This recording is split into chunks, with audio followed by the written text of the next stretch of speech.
সদ্য বিবাহিত জনপ্রিয় তারকা জুটি মেহজাবিন চৌধুরী ও আদনান আল রাজীবকে ঘিরে আলোচনা যেন থামছেই না।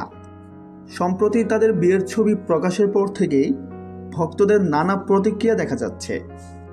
তবে সবচেয়ে চমকপ্রদ বিষয় হলো, অনেকেই সামাজিক মাধ্যমে কমেন্ট করছেন খুব শীঘ্রই ডিভোর্স লেটার পাবো।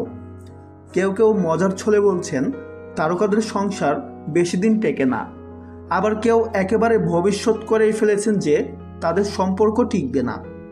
এ ধরনের নেতিবাচক মন্তব্য নিয়ে অনেক ভক্তই বিরক্তি প্রকাশ করেছেন। তারা বলছেন, সুখে থাকলে মানুষের জ্বালা, কেন অন্যের ব্যক্তিগত জীবনে এত হস্তক্ষেপ। অন্যদিকে কিছু দর্শক বলছেন, শোবিজের ইতিহাসে এমন প্রেম বিয়ে ডিভোর্স খুব স্বাভাবিক ব্যাপার। তো ভিউয়ার্স, এই বিষয়ে আপনার কি মতামত কমেন্টে জানাতে ভুলবেন না। দেখা হচ্ছে পরে কোনো ভিডিওতে। সবাই ভালো থাকবেন। ধন্যবাদ।